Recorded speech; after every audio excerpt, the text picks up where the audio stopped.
하나님 말씀 함께 보도록 하겠습니다. 우리 예레미야 29장의 말씀을 함께 보겠습니다. 제가 한 절, 여러분들 한 절. 우리가 4절부터 7절까지만 말씀을 좀 읽을게요. 교독할게요. 함께 읽겠습니다.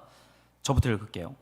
만군의 여호와 이스라엘의 하나님께서 예루살렘에서 바벨론으로 사로잡혀 가게 한 모든 포로에게 이와 같이 말씀하시니라. 너희는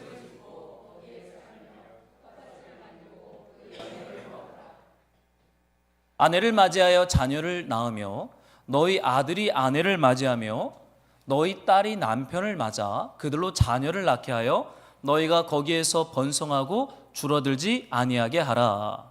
너희는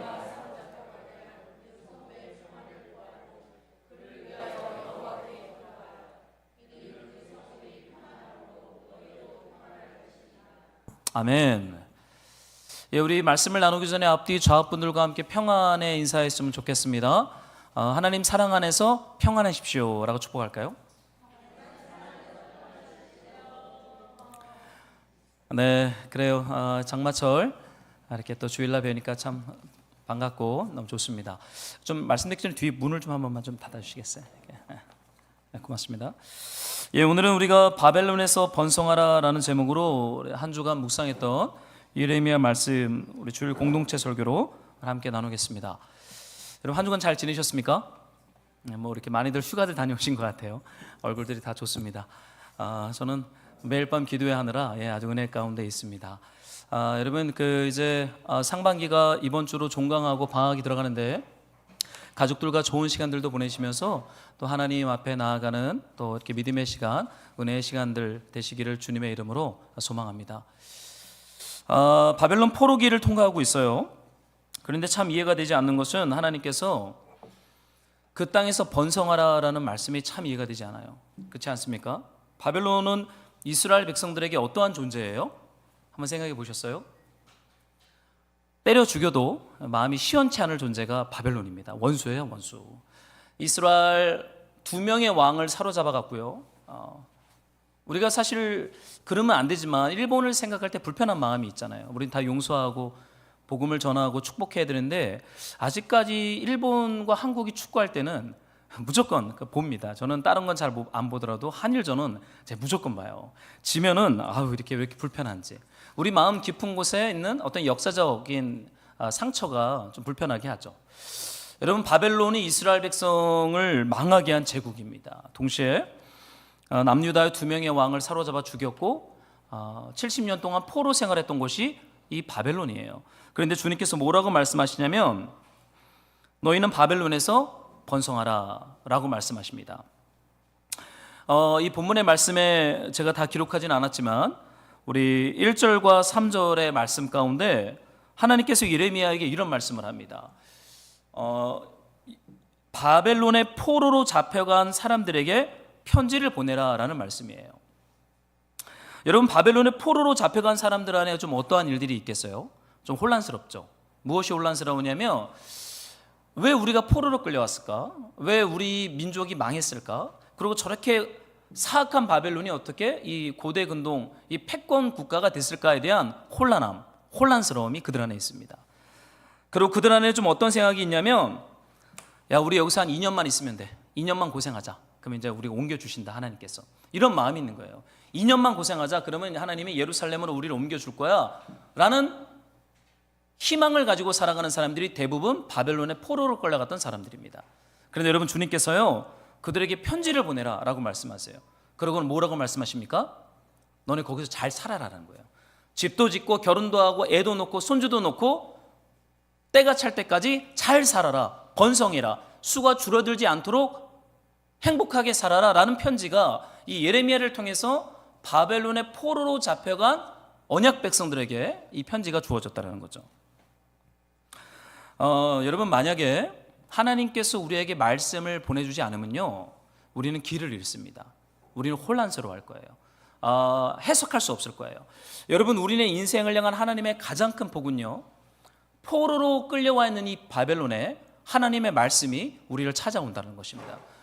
말씀이 성육하여 우리를 찾아온다는 것입니다. 여러분 하나님께서 언약 백성들을 포기하지 않고 당신의 백성들에게 하나님의 말씀을 보낸다라는 것은 이것은 복 중의 복이요 우리를 향한 하나님의 신실한 사랑이요 은혜인 줄로 믿습니다. 여러분, 하나님께서 말씀을 깨닫게 하시는 거예요. 그리고 말씀을 보내주십니다. 여러분, 여기에서부터 모든 하나님의 복들이 시작되기 때문에 그래요. 한번 여러분들이 이 말씀을 좀 읽어주시면 좋겠어요.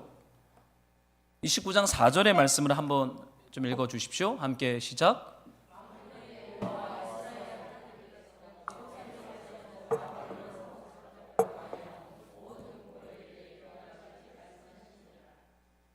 여러분, 편지의 내용의 시작은 이렇습니다. 하나님께서 예루살렘에 있는 언약 백성들을 바벨론으로 사로잡혀 가도록 허락했다라는 게 편지의 서두의 내용입니다. 여러분, 좀 이해되지 않으세요?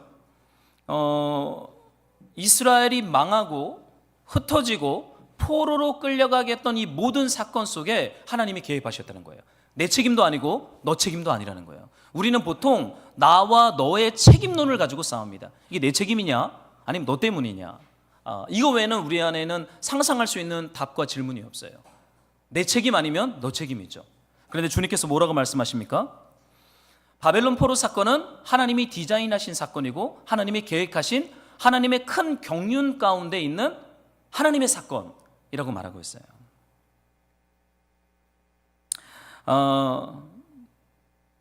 여러분, 하나님이 허락한 시간입니다. 하나님께서 허락한 시간 속에서 이제는 어떻게 살아야 할지 하나님 앞에 질문해야 되는 거예요. 그래서 기도해야 되는 것입니다. 여러분, 바벨론으로 끌려온 것이 내가 잘못했거나 너가 잘못했거나 우리가 잘못한 책임론에 갇히게 되면요, 원망과 불평과 쓴마음밖에 남지 않아요. 야, 이 저놈 때문이야. 저놈이 나쁜 놈이야. 나는 좀 덜 나쁜 놈이야. 이거밖에 안 되는 거예요. 그런데 하나님 뭐라고 말씀하세요? 말씀을 통해서 내가 개입한 사건이고 내가 디자인하셨다라고 말하고 있어요. 다니엘서에 이 말씀을 더 적극적으로 기록한 말씀이 나옵니다. 한번 여러분 다니엘 1장 2절을 한 번만 더 좀 읽어주세요. 함께 시작.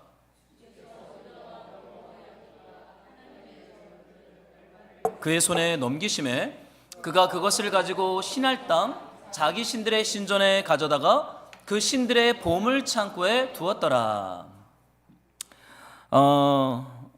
포로로 끌려간 포로 공동체에게 하나님이 정확하게 말씀하십니다. 주께서 바벨론 왕의 손에 이스라엘 백성들과 왕과 제사장들과 성전의 집기들을 넘겼다. 여기서 넘겼다라는 단어는 팔아버렸다라는 거예요. 하나님께서 결정하심으로 역사에 개입하셔서 이스라엘과 남유다 제국을 바벨론의 손에 팔아버렸다라고 말하고 있어요. 여러분, 이건 운명론을 말하는 것은 아닙니다. 하나님의 적극적인 개입하심이에요. 그렇다고 해서 하나님이 내 삶에 고통을 허락하거나 내 삶에 어떠한 힘든 것을 허락했다 이렇게 말할 수는 없어요. 때로는 내가 선택함으로 당하는 경우도 있습니다. 때로는 세상이 죄로 망가져서 경험하는 것들도 있습니다. 이유를 잘 몰라요.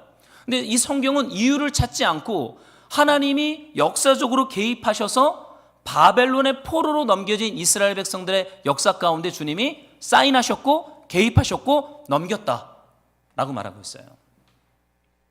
여러분, 한번 좀 질문을 드리겠습니다. 하나님 왜 그렇게 하신 것 같으세요? 한번 고민해 본 적 있으세요?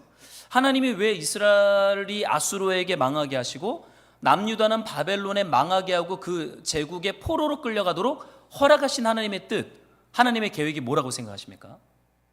우리가 예레미야 29장 본문 안에 우리를 향한 하나님의 뜻을 뭐라고 말하고 있냐면 재앙이 아니라 너희를 위한 평안이요 너희들에게 미래와 희망을 주고자 하는 것이라고 주님이 말하고 있어요.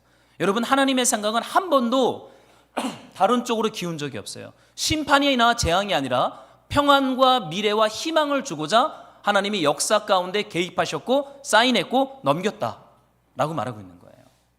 여러분, 이 하나님의 주권을 우리는 좀 인정할 필요가 있습니다. 그런데 주님께서 이렇게 하신 목적이 있겠죠. 목적이 있겠죠. 왜 이렇게 하셨을까요? 저는 이 바벨론 포로기를 묵상하다가 사실은 바벨론이나 아수르나 이 포로 현상은 우리네 몸을 찌르는 가시와 같습니다. 우리를 불편하게 해요. 우리를 고통하게 해요. 여러분의 삶의 자리 가운데 여러분을 불편하게 하는 어떠한 것들이 있을 거예요. 어떤 사람일 수도 있겠죠. 아니면 어떤 상황일 수도 있겠죠. 아니면 어떠한 조직이나 공동체일 수도 있겠죠. 그러나 그것이 그것이 허락되도록 개입하신 분이 하나님이라면 거기엔 분명한 하나님의 목적이 있을 거예요. 여러분, 바울이 이런 얘기를 해요. 내 육체의 가시 곧 사탄의 사자를 하나님이 주셨다라는 말씀이 나옵니다. 몸을 찌르는 가시가 있는 거예요. 불편하게 하는 어떤 가시들이 있어요. 불편하게 하는 사람이 있어요. 불편하게 하는 어떤 메시지와 환경들이 있어요. 그게 나를 막 찌르기 시작합니다. 근데 바울이 주님, 이 가시를 좀 거두어 주십시오. 3번 기도합니다. 그랬더니 주님께서요, 그에게 이런 말씀을 하세요. 한번 여러분들이 9절인데요. 한 번만 더 좀 읽어주세요. 함께 시작.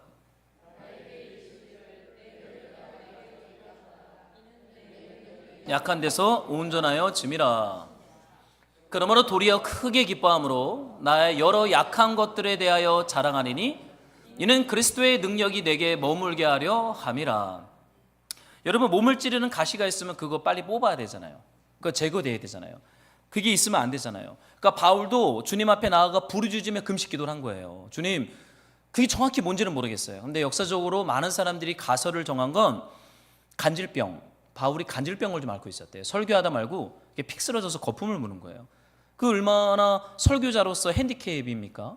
강단에서 설교하다 말고 쓰러지니까요. 그러니까 주님 앞에 이것을 떠나가도록 기도했대요. 근데 주께서 말씀하시기를 내 은혜가 너에게 족하다. 이거 거두지 않습니다. 그 가시를 거두지 않았어요. 그리고는요, 이 앞에 있는 저 주황색은 하나님의 말씀이에요. 원문에 보면 내 은혜, 이거 하나님의 은혜가 너 바울에게 족하다라고 말씀하십니다. 그 말을 들은 바울이 이제 고백하는 거예요. 여기서 내는 바울입니다. 내 능력이 약한 데서 온전해졌다라는 고백을 바울이 합니다. 그런데 여러분, 여기서 이 온전해짐이라는 단어는 끝났다라는 뜻입니다. 끝났다, 죽었다라는 거예요. 내 은혜가 너에게 족하다라는 이 말씀이 선포되고 가시를 주님이 거두어 가지 않았어요. 그러면서 바울이 깨달은 게 뭐냐면, 가시가 나를 찌르면서 바울 안에 어떤 일이 일어나냐면 바울의 능력이 그 약함 가운데서 끝났다라는 고백을 합니다. 더 이상 내 능력을 의지할 수가 없는 거예요. 내 지성이나 내 리더십이나 내 탁월함을 의지할 수 없는 거예요. 내 능력이 끝나버립니다. 하나님이 개입하시고 간섭하신 사건, 그건 구원적 사건입니다. 그 영역에서 무엇이 끝납니까? 내 능력이 그 약함 가운데서 완전히 끝났다라고 말하고 있는 거예요. 여러분, 하나님께서 바벨론 포로기를 이스라엘 백성들에게 허락하신 이유는요, 재앙도 아니고 심판도 아니에요. 그것은 그들의 능력이 그 약함이란 시간 가운데서 끝나야 하기 때문입니다. 왜 끝나야 합니까? 그들의 능력이 끝나야 그 뒤에 이런 표현이 나와요. 나의 여러 약한 것들에 대하여 자랑하리니 이는 그리스도의 능력이 내게 머물게 하려 함이라. 사랑하는 말씀으로 동역자 여러분, 내 능력이 끝나고 더 이상 내 능력을 의지할 수 없게 되면요, 그때부터 우리 안에 시작되어지는 좋은 소식, 복음이 뭐냐면 그리스도의 능력이 내 안에 샤칸, 집을 짓는다라는 거예요. 임재하기 시작합니다. 그리스도의 능력이 내 안에 부어지기 시작해요. 여러분, 바벨론 포로 70년의 시간은 이스라엘 백성들의 능력이 끝나는 시간입니다. 끝나야 돼요. 그들의 능력으로 살았던 이스라엘 역사는 온통 우상숭배였어요. 온통 반역이었어요. 온통 하나님 말씀을 듣지 않는 것이었어요. 그들의 능력은 끝나야 합니다. 언제 끝납니까? 바벨론이라는 가시가 그들을 찔러서 그들이 약해질 때야 비로소 그들의 능력이 끝나고 하나님을 사랑하고 의지하는 그리스도의 능력 가운데 그들이 묶임바 되어지고 붙잡히는 이 회복과 역사가 주어지는 줄로 믿습니다. 여러분, 때로는 내 고집이 끝나야 돼요. 내 스타일이 끝나야 됩니다. 내 강함이 끝나야 합니다. 그리고 내가 무언가를 선택하고 결정하는 것이 옳다라고 생각했던 그 오만함도 끝나야 합니다. 내가 선과 악을 분별한다라고 하는 그 기준점도 끝나야 합니다. 근데 그것이 언제 끝납니까? 하나님이 허락한 바벨론이라는 시간 속에 들어가서 내가 약해질 때, 여러분, 그때 내 능력은 끝나는 거예요. 그리고는 그리스도의 능력이 우리 안에 머물게 되기 시작하는 것이죠. 여러분, 그러면서 주님께서요, 이제 그들한테 이런 말씀을 하십니다. 바벨론에서 집 짓고 농사 짓고 열매를 먹으면서 잘 살아라 라고 말씀하고 있어요. 여러분, 바벨론은 여러분이 생각할 때 단순히 저주의 땅이 아니라 심판의 땅이 아니라 하나님이 불러 다시 한번 새로운 언약을 맺는 땅이거든요.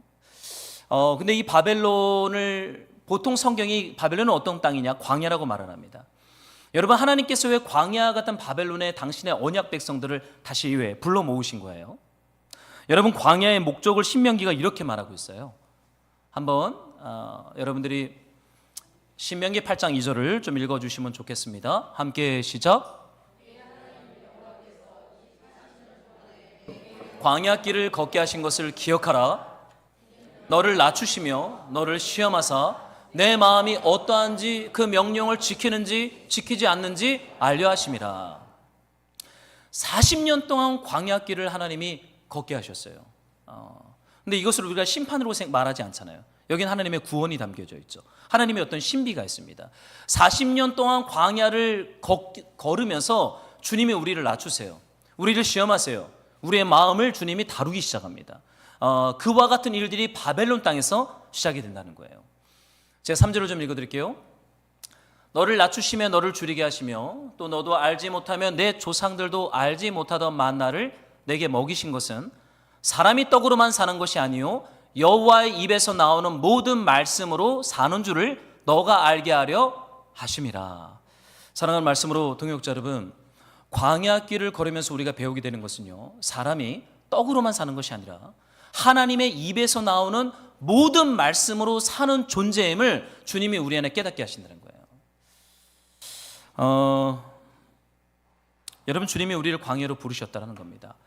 그 광야길에 있으면서 주님이 우리를 다루시는데 그 다루심의 여정 속에서는 주님의 우리의 마음을 다루신다는 거예요. 사람이 떡으로만 사는 것이 아니라 하나님의 입에서 나오는 말씀으로 사는 존재임을 주님이 깨닫게 하십니다. 여러분, 바벨론을 통과하면서 힘들 거예요. 그리고 여기 앉으시면 되겠습니다. 불편하기도 합니다. 자존심이 상하기도 해요. 때로는 내가 이런 대접까지 받아야 되나 하는 쓴마음이 들기도 합니다. 그런데 여러분, 그 바벨론에 있으면서 하나님이 우리를 뭘 다루는지 아십니까? 우리의 마음을 다루시는 거예요. 여러분, 마음을 다룸을 받지 않고 사람이 눈에 보기 좋은 떡으로만 사는 것이 아니라 하나님의 말씀으로 사는 것임을 알기 시작해야 돼요. 그 여정 속에서 사실 주님은 우리의 능력을 죽이기 시작합니다. 우리의 능력을 주님이 내 능력과 나의 어떠함을 신뢰하는 것이 위험하다는 것을 주님은 깨닫게 하시는 것 같아요. 어저께 제가 밤에 좀 늦게 집에 들어갔어요. 그래서 저희 집 지하를 잠깐, 요즘 비가 와서 좀 밤 기도회를 하느라 저희 집 지하를 못 내려갔어요. 보통은 제가 저녁마다 내려가서 아내랑 저는 좀 거기서 이렇게 예배도 하고 기도를 하거든요. 근데 저녁 기도회 때문에 일주일을 못 내려가서 혹시 뭔 일이 있나 내려갔는데 말 그대로 이제 곰팡이 이제 폭격을 받았습니다. 집이 다 지하가 온통 곰팡이인 거예요. 벽도 다 곰팡이.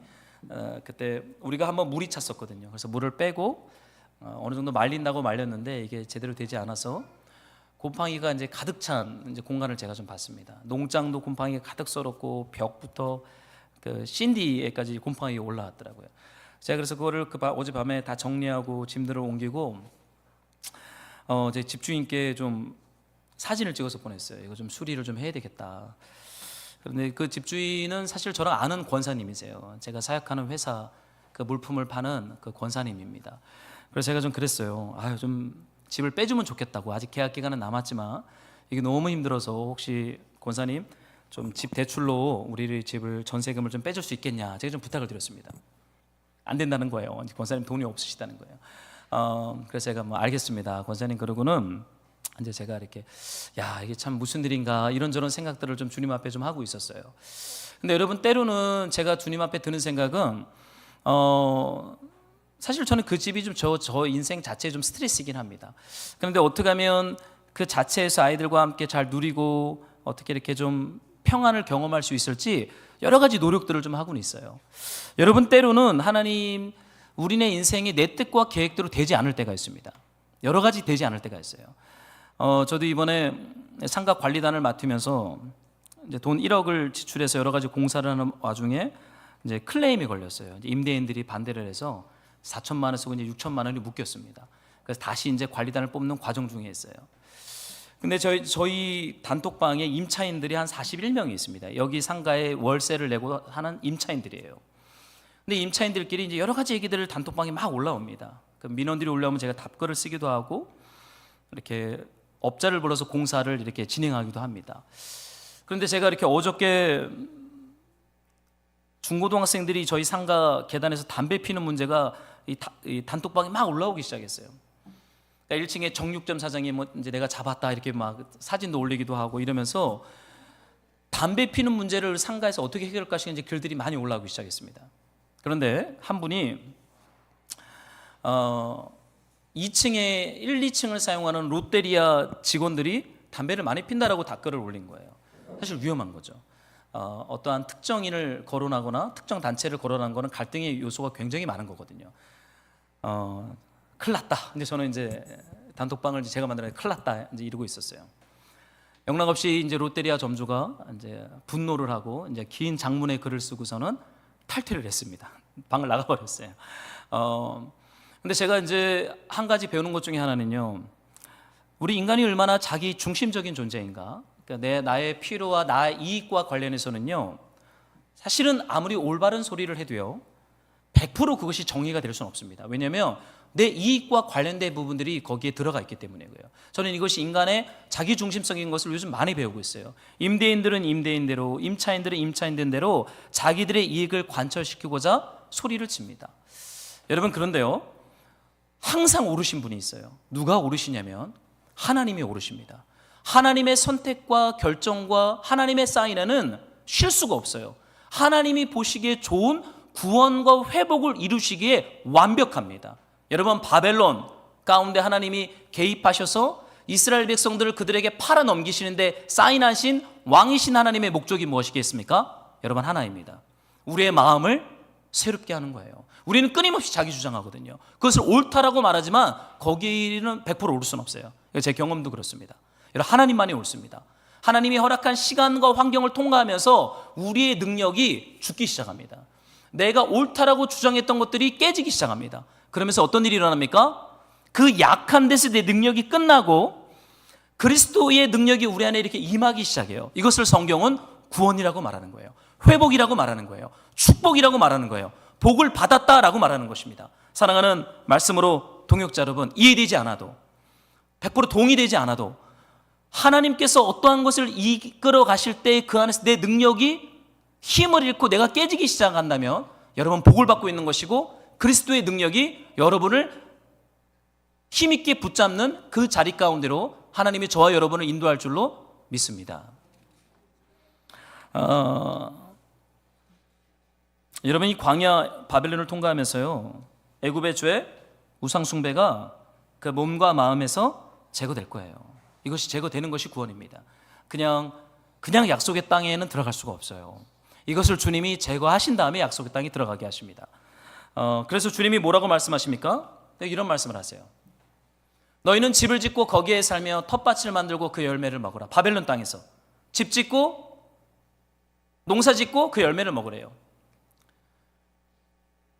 아내를 맞이하여 자녀를 낳고 너희 아들이 아내를 맞이하며 너희 딸이 남편을 맞아 그들로 자녀를 낳게 하여 너희가 거기에서 번성하고 줄어들지 아니하게 하라.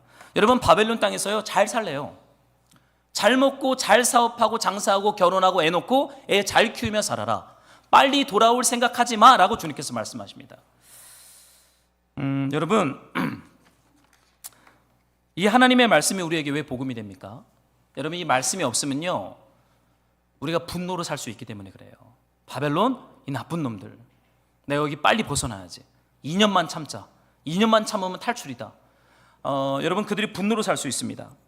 바벨론 땅에서 분노하고 원망하고 빨리 도망치려 하지 말라고 하나님께서 말씀하세요. 여러분, 하나님이 허락한 시간 속에서요 우리는 적극적으로 기쁨으로 소망을 가지고 살아가야 합니다. 우리는 꿈을 꾼다, 비전을 갖는다라는 명목하에 지금 이곳에 허락되신 하나님의 어떠함에 대해서 빨리 지나쳐버리고 싶은 우리 안에 욕망이 우리 안에 있어요. 이것도 죄라고 말합니다. 이 시간이 빨리 지나갔으면 좋겠다. 아우, 저 인간 빨리 없어졌으면 좋겠다. 여러분, 절대 빨리 지나가거나 빨리 없어지지 않을 겁니다. 주님 뭐라고 말씀하세요? 거기서 집을 짓고 농사를 짓고 행복하게 결혼하고 아이 놓고 잘 살아라 라고 말씀하십니다. 그들을 향하여 분노와 원망에 사로잡혀서 일상의 기쁨과 아름다움을 빼앗기지 말라라고 말씀하십니다. 제가 사실 저희 그 집 때문에 스트레스를 많이 받는데 어떻게 하면 재미있게 살 수 있을까를 고민하다가 어제 오전에 수영장을 설치했어요. 수영장을 15m짜리 천막 그 수영장을 마당에다 이렇게 설치를 크게 했습니다. 그래 애들 보고 수영하라고 제가 물을 다 채우고 불렀는데 애들이 수영을 안 하는 거예요. 모기가 많다고 수영을 안 하는 거예요. 제가 땀 삐질삐질 흘리면서 땡볕에서 수영장을 다 만들고 천막도 치고 해서 이제 애들을 다 불렀더니 애들이 수영을 안 해요. 아무도 안 하네요. 좋아하지도 않아요. 저 혼자 수영했습니다.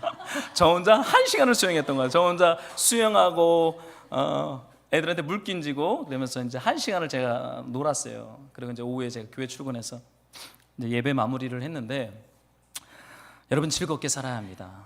그게 원수를 이기는 거예요. 진짜입니다, 여러분. 원수를 향하여 분노로 대응하면 지는 겁니다.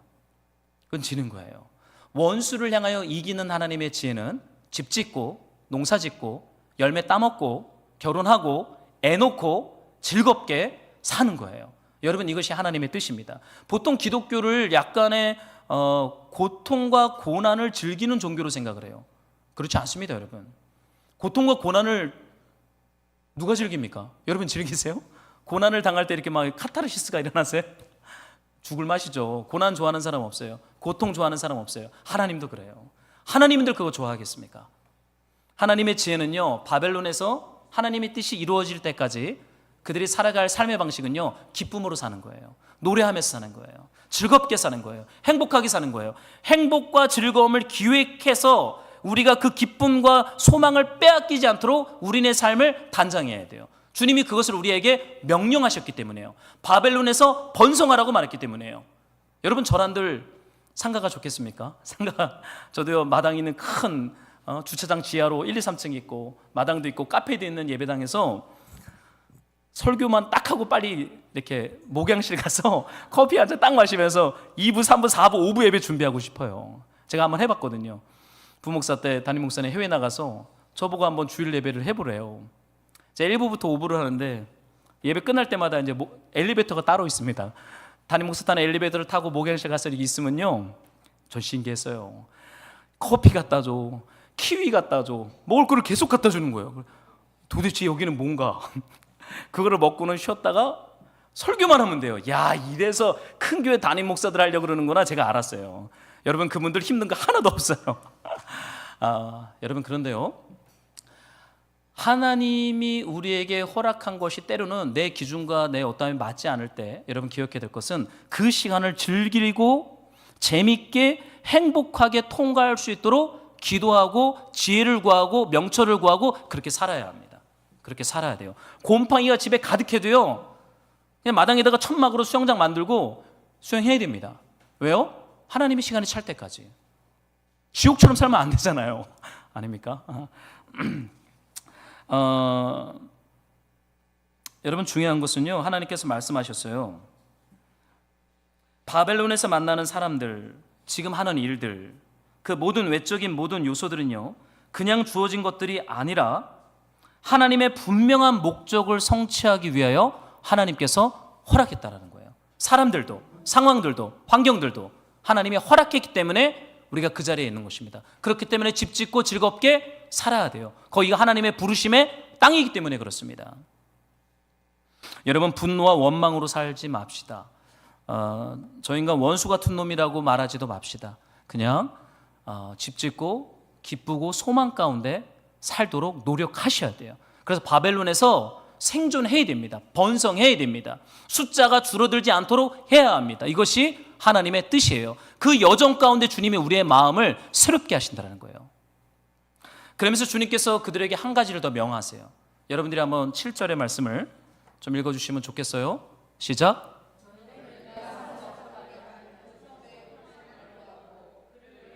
여호와께 기도하라. 이는 그 성읍이 평안함으로 너희도 평안할 것임이라. 사로잡혀 가게 한 그 바벨론 성읍에 평안을 구하래요. 여러분 원수들의 도시 아닙니까? 원수 같은 인간 아니에요? 원수 같은 인간과 원수들의 공동체를 위해서 기도하래요. 어떻게 해요? 망하도록 기도하라고요? 아닙니다. 평안하도록, 복을 받도록 기도하라는 거예요. 정말 힘든 말씀이에요.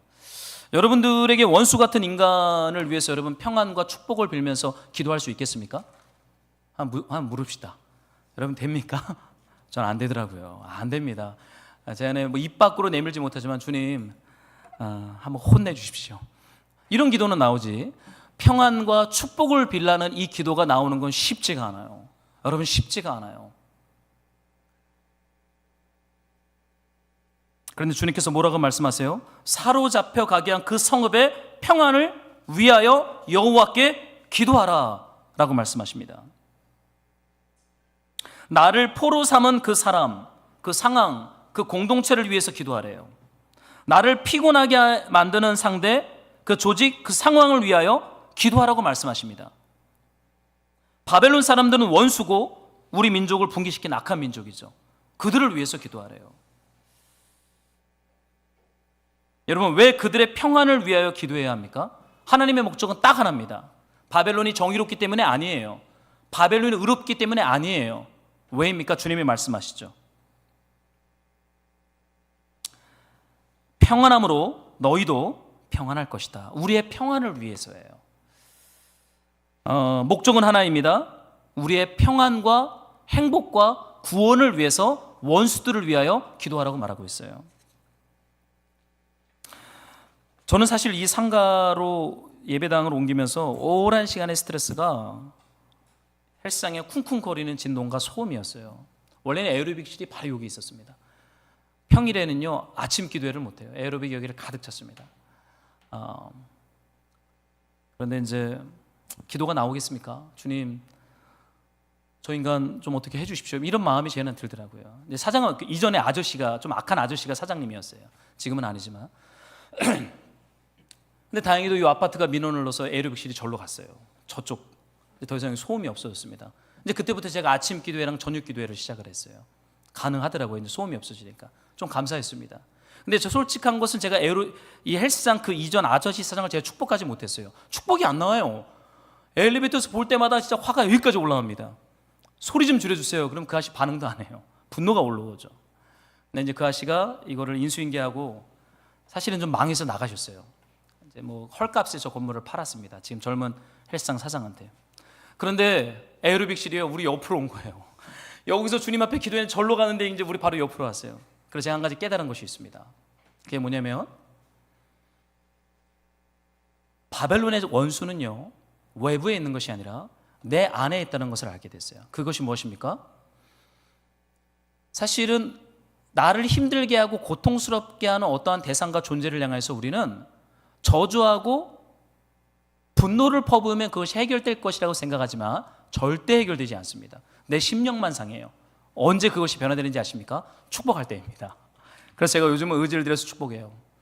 데시벨이 70데시벨, 90데시벨이 나와도 주님 헬스장 잘 되게 해주십시오. 마음은 전혀 그렇지가 않아요. 그렇지만 의지를 들여서 주님 앞에 기도하려고 노력합니다. 훈련이죠. 그러면서 어떠한 일이 일어나겠습니까? 제가 주님 앞에 깎이고 깨어지는 일들이 일어나는 거예요. 여러분, 바벨론은 기억하십시오. 우리를 거룩하게 만들기 위해서 주님이 디자인하신 하나님의 아름다운 공간인 것을 발견하게 되죠.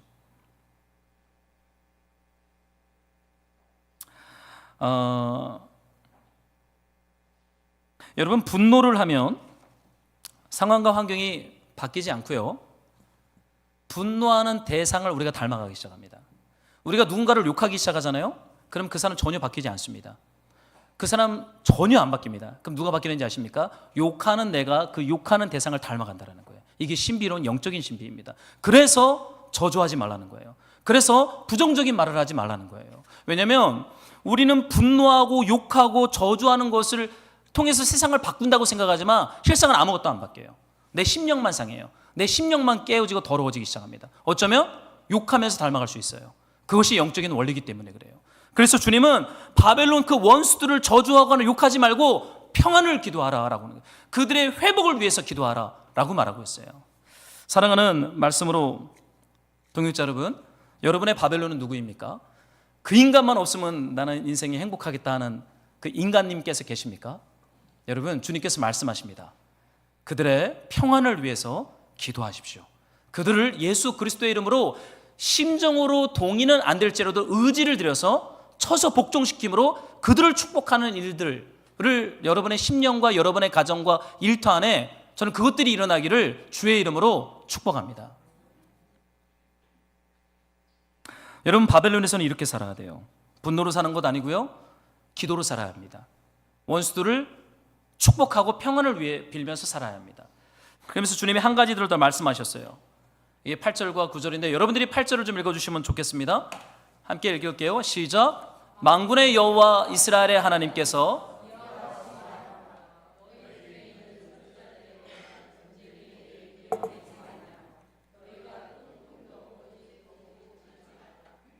제가 9절을 읽을게요. 내가 그들을 보내지 아니하였고 그들이 내 힘으로 거짓을 예언함이라 여호와의 말씀이라. 여러분, 하나님께서 바벨론의 포로로 잡혀간 하나님의 언약 백성들에게 그 땅에서 어떻게 살라고 또 말씀하시냐면 말씀으로 살라고 말씀하십니다. 바벨론에 선지자들이 있었던 것 같아요. 점쟁이들이 있었던 것 같아요. 꿈꾸는 사람들이 있었던 것 같아요. 그들의 말을 듣지 말라는 거예요. 아무리 달콤한 예언의 말씀이 선포되고 달콤한 점쟁이들의 예언의 말씀이 선포되고 너가 아무리 좋은 꿈을 꿨을지라도 분별해야 된다라고 말합니다. 너무 그거에 혹하지 마라. 너무 그거에 따라가지 말라라고 말씀하십니다. 그러면 주님이 이런 말씀을 하세요. 그들이 내 이름으로 거짓을 예언함이라. 여호와의 말씀이라. 여러분, 사람은요 나한테 긍정적인 말을 해주면 좋아합니다. 그렇지 않습니까? 예언의 말씀 중에 이 성전이 무너지리라 그러면 뺨따구를 때려요. 2년 만에 돌아오리라 그러면 박수를 쳐줍니다. 저도 예언을 받아봤어요. 매우 좋아합니다. 예언 받는 거. 대학생 때 미국 목사님이 오셨어요. 그러니까 저희 대학 선교단체 연합회로 부흥회를 열었는데 한 공대 강의실을 빌려서 집회를 다 하고 옆에서 통역을, 영어과 학생이 통역을 하고, 미국 목사님 말씀 참 좋았어요. 그래서 이제 학생들 한 명 한 명 예언해 준다 그래서 이제 제가 제일 1번으로 나갔습니다. 군대 가기 전에 머리를 탁 터치하더니 영어로 My son, 나의 아들아. 그 다음부터는 해석이 안 돼요. 그러고는 뭐 기억나는 거 하나 있어요. 코카콜라. 그래서 이제 그거를 번역해 준 제 영어과 친구가 그걸 적어줘 줬는데 너는 코카콜라처럼 에너지가 넘친다. 주를 위해 살아라. 그거밖에 기억이 안 나요. 무슨 소리인지를 모르겠어요. 지금 들어보면 코카콜라랑 주를 위해 사는 게 무슨 상관이 있는가. 어쨌든 예언의 말씀이었습니다. 코카콜라 김 다 빠졌어요. 이제 힘이 없습니다. 여러분, 그런 예언의 말씀보다 더 중요한 것은요, 이미 완성된 주님의 말씀을 듣고 읽고 묵상하고 순종하며 사는 것이 힘이라는 거예요. 나한테 더 힘을 주는 어떤 예언의 말씀 찾아다니지 말고 이미 우리에게 주신 예언의 말씀, 완성된 율법으로 주어진 하나님의 계명 토라를 읽고 묵상하고 깨달은 것이 있으면 순종하라는 거예요. 듣는 것만 좋아하고 순종하지 않는다면 그 거짓 예언입니다. 여러분, 하나님의 말씀은 큰 진리를 깨닫는 것에 목적이 있지 않아요. 여러분, 영적인 더 큰 지식을 깨닫기를 원하십니까? 그래서 더 좋은 말씀들을 찾아다니십니까? 피곤합니다, 여러분. 그것도 없습니다.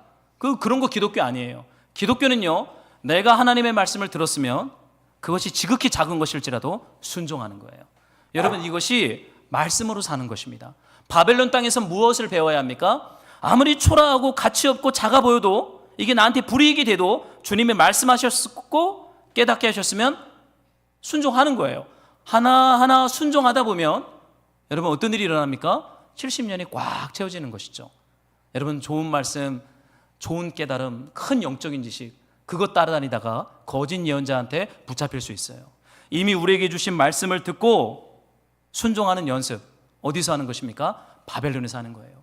이 세상 같은 바벨론의 하나님이 우리를 포로와 같은 연약한 나그네를 두신 이유는요, 그냥 두시지 않았죠. 말씀을 주셨어요. 성령을 주셨어요. 성령과 말씀으로 주님은 깨달으면서 바벨론에서 살아가는 거예요. 그럼 어떠한 일이 일어나는지 아십니까? 바벨론이 포로지가 아니라 하나님의 선교지가 되기 시작합니다. 포로민들이 패망한 망국 백성들이 아니라 하나님의 부르심을 받아 보냄을 받은 사도적 선교사들로 그 땅에서 준비되어지고 하나님의 일들을 감당하게 된다는 거예요. 여러분, 지극히 작은 일에 충성하는 자에게 주께서 일을 더 맡기시는 거예요. 주님, 큰 일을 맡겨주십시오. 큰 비전을 주십시오. 이미 맡긴 작은 일에 충성하지 못하는데 어떻게 맡겨요? 맡겼다가 부도나면 어쩌라고요? 절대 안 맡기죠. 지극히 작은 말씀 앞에 충성하는 자에게 주님이 일을 맡깁니다. 바벨론은 그런 땅이에요. 여러분, 우리는 만국 백성, 힘없는 나그네가 아니라 하나님이 사인한 선교지의 보냄을 받은 사도적 선교사, 제사장, 하나님의 거룩한 백성으로 저와 여러분들을 불러 세워주셨는 줄로 믿습니다. 여러분, 바벨론에서 살 때 이렇게 사셔야 돼요. 분노하지 말고 일상을 사시고, 원수의 평안을 위해서 기도하며 사시고, 화려한 예언의 말씀 쫓지 않고 주어진 말씀 읽고 깨닫고 순종하며 사는 것입니다. 이게 바벨론에서 살아가는 우리의 삶인 것이죠. 그러면서 주님께서 이런 말씀을 하세요. 한번 여러분들이 10절의 말씀을 한 번만 좀 더 읽어주세요. 함께 10절을 읽겠습니다. 시작.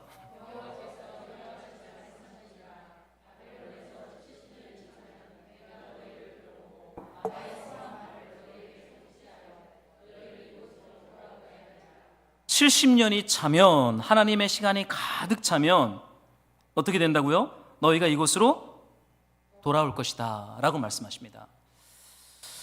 여러분, 바벨론에서의 시간은, 제가 이렇게 쭉 예레미야를 이번 주도 한 주 계속 저녁 기도회 때 이 말씀을 묵상하고 나눴는데, 바벨론에서의 시간은 짠맛을 잃어버린 소금 안에 짠맛이 복원되는 시간입니다. 여러분 기억나는지 모르겠어요. 팔복에 예수님께서 소금이 그 맛을 잃으면 어떡하겠냐, 우리 예수님 탄식하시죠. 어떻게 됩니까? 덩어리는 소금이에요. 소금 덩어리예요. 똑같아요. 그런데 짠맛이 다 흘러나가 버렸어요. 그러면 주인이 맛을 보고 맛이 없으면 어떻게 해요? 길 밖에 던져버려요. 그럼 어떤 일이 일어납니까? 지나가는 행인들에게 그 소금 덩어리가 짓밟히게 됩니다. 바벨론의 역사는 이와 같은 역사예요. 하나님의 언약 백성들 안에 마땅히 있어야 할 말씀의 맛, 예배의 맛, 거룩의 맛, 순종의 맛이 다 빠져나가고 껍데기만 언약 백성들이에요. 그러니까 어떻게 했어요? 길가에 지나가는 바벨론 아수르에 의하여 짓밟힘을 당합니다. 그러고는 포로지로 끌려갔어요. 근데 그게 끝이 아니죠. 어떻게 했습니까? 하나님은 창세전에 구원하기로 작정한 당신의 백성들 안에 그것으로 끝내지 않으시고 다시 짓밟히는 방식을 통해서 우리 안에 잃어버렸던 거룩과 순종과 믿음과 사랑의 맛을 복원시키기 시작해요. 여러분, 때로는 바벨론과 같은 시간들을, 불편한 시간을 통과할 때가 있을 거예요. 여러분, 그때 우리가 소망하며 기도해야 될 것은, 주님, 내 안에 거룩한 백성에게 마땅히 있어야 할 그 짠맛들이 주님 복원되게 해주십시오. 내 언행에서, 내 눈빛에서, 내 삶의 태도에서, 몸짓에서, 내 삶의 크고 작은 일상의 선택과 결정의 기준들 속에서 하나님의 언약 백성다운 맛이 다시 한번 복원되게 해주십시오. 껍데기만 언약 백성 힘들겠습니다. 그런 언약 백성은 없겠어요. 그런 신자는 없어요. 그런 성도는 없어요. 주님께서 잃어버린 짠맛을 회복시키세요. 여러분, 이 놀라운 구원의 복을 우리가 받아 누려야겠습니다. 주님께서요, 그러면서 이런 말씀을 하세요. 70년이 차면 너희가 돌아올 것이다. 여러분, 이 말씀 읽을 때 좀 어떤 생각 드세요? 아우, 다행이다, 이런 말 생각 드십니까? 아우, 70년이 차면 이제 저로 돌아가는구나, 다행이다, 이런 생각 드십니까? 예정론이죠. 완전한 예정론이죠. 70년이 차면 그냥 약속의 땅으로 돌아가는 거예요. 그럼 우리가 해야 할 것은 없습니까? 우리는 그냥 가만히 있으면 됩니까?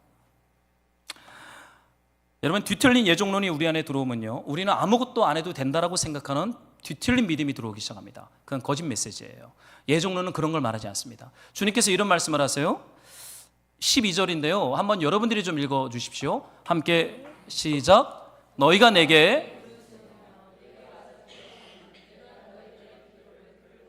아멘. 여러분, 70년이 찰 때까지 뭘 하라고 주님께서 권면하십니까? 시간이 그냥 차면 돌아가는 거예요? 그냥 믿기만 하면 구원 받는 거예요? 동일한 문맥일 수 있거든요. 그런데 주님이 이런 말씀을 하세요. 너희는 내게 부르짖으라. 내게 와서 기도하면 내가 너희들의 기도를 들을 것이다. 하나님이 구원하기로 작정하시고 예정하셨다면 우리 안에 무엇이 시작됩니까? 적극적으로 주님 앞에 나아가게 된다는 거예요. 주님 앞에 부르짖게 된다는 거예요. 주님 앞에 기도하게 된다는 거예요. 그냥 가만히 있으면 믿기만 하면 된다, 성경에서 말하는 그런 얘기는 전혀 없어요. 어디서 그런 거가 왔는지 모르겠어요. 하나님이 70년이 차면 돌아오게 하리라, 구원하리라 라는 약속의 말씀을 받은 언약 백성들의 삶 가운데 일어나는 것은요, 더 적극적으로 주님 앞에 가요. 기도해요. 부르짖어요. 주님 앞에 예배를 드리기 시작합니다. 그러면서 주님이 70년의 시간을 채워가는 거예요. 13절에 너희가 온 마음으로 나를 구하면 나를 찾을 것이요 나를 만나리라. 또 조건절이 나오잖아요. 가만히 있어서 되는 것이 아니라 하나님의 부르심 가운데 우리 있다면 주님은 우리로 하여금 온 마음으로 하나님을 찾게 만들 것입니다. 온 마음으로 주님 앞에 기도하며 부르짖게 할 것입니다. 이것이 은혜를 받은 자 안에 마땅히 나타나는 구원의 열매인 것을 예레미야는 말하고 있죠. 사랑하는 말씀으로 동역자 여러분, 적극적으로 하나님을 찾으셔야 돼요. 그분의 말씀 앞에 앉아 계셔야 돼요. 그리고 그분이 깨닫게 하신 말씀 앞에 순종해야 합니다. 그냥 시간이 차면 구원 받겠지, 그런 얘기 없어요. 구원 받으려면 누군가 가서 전해줘야 합니다. 기도해야 합니다. 부르짖어야 합니다.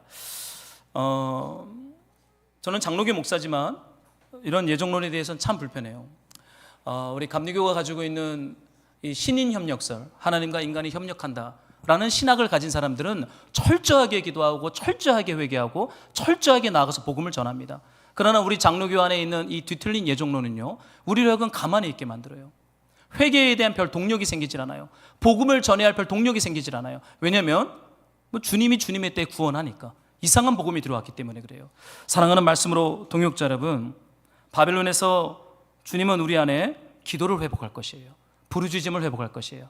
주님 앞에 나아가는 이 충만한 임재를 회복하겠습니다. 여러분, 말씀을 정리하면서요, 여러분, 원수들을 분노와 저주가 아니라 평안으로 인도해달라고 기도하는 그런 한 주, 그렇게 바벨론을 살아가는 그런 한 주가 되기를 소망합니다. 우리 이 말씀 붙잡고 한번 같이 적용 기도하면서 주 앞에 나아갑시다.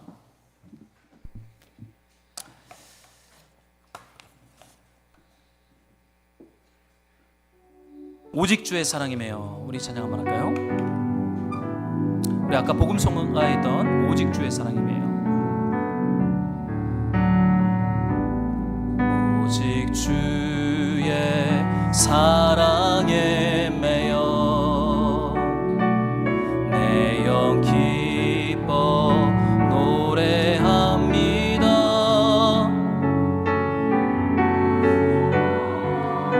언덕 기쁨의 땅에서 주께 사랑드리. 우리 한 번 더 오직 주님의 사랑에 매여 오직 주의 사랑에 매여 내 영 기뻐 찬양합니다.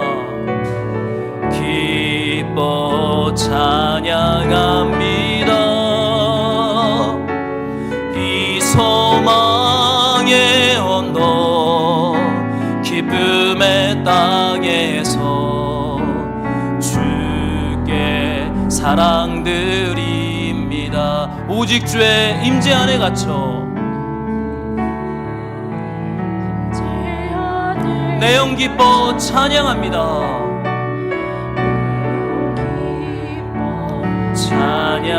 찬양합니다. 이 소명의 언덕 이 소명의 언덕 거룩한 땅에서 주께 사랑드립니다. 주께서 주신 모든 은혜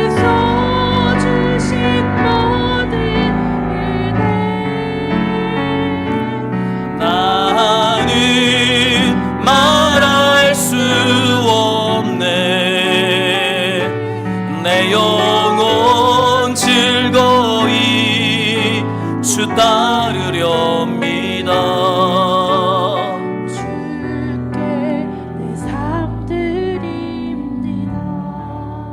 그래서 우리가 한번 같이 기도합시다. 여러분, 하나님이 당신의 주권과 선하신 계획을 따라 사인하신 역사의 현장 속에 우리가 있는 거예요. 우리가 무력하거나 우리가 우리의 어떠함 때문이 아니라 하나님의 주권의 경륜 아래 우리가 있습니다.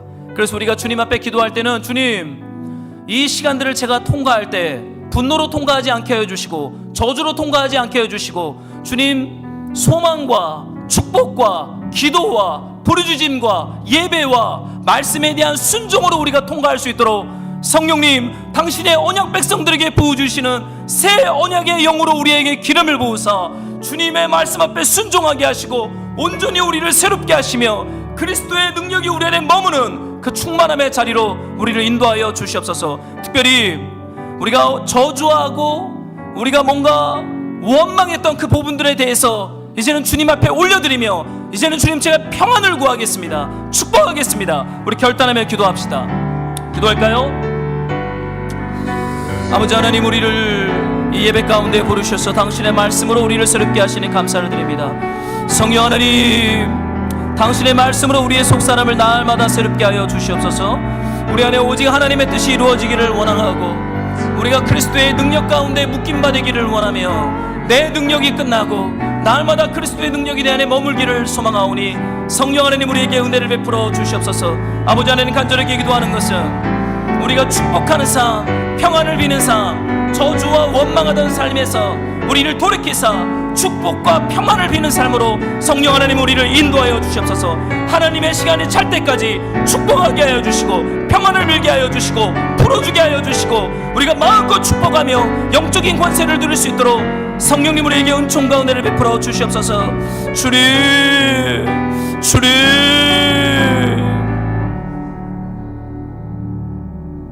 아버지 하나님, 그 땅이 패배의 땅, 저주스러운 시간으로 우리가 오해했던 것을 주님께 깨닫게 하셔서 감사를 드립니다. 주님, 주님의 주권 가운데 있을 그때 우리의 입술에 파수꾼을 세우셔서 오직 우리로 하여금 평안을 빌게 하여 주시고 축복하게 하여 주시고 중보기도 하게 하여 주시고 하나님께만 부르짖으며 기도할 수 있도록 성령님 우리의 마음을 새롭게 하여 주시기를 소망합니다. 풀고 묶는 것이 하나님의 권세에 있음을 아오니 그 주님 앞에 주권을 올려드려오니 성령님, 주님이 허락한 시간 가운데 기쁨과 소망과 사랑과 찬양으로 바벨론에서 번성하게 하여 주시옵소서. 주님, 특별히 그럼에도 불구하고 여러 가지 중요한 기도 제목을 놓고 주 앞에 간구하는 우리 성도들의 기도를 주님이 들으시고 주님 문들을 열어주시고 주님 복의 복을 더하여 주시고 은혜를 베풀어 주시기를 소망합니다. 사람의 힘으로 할 수 없는 영역 가운데 하나님의 왕 되신 주님의 주권과 긍휼로 개입하셔서 주님 우리에게 하나님의 샬롬을 허락하여 주시옵소서. 예수 그리스도의 이름으로 기도했습니다.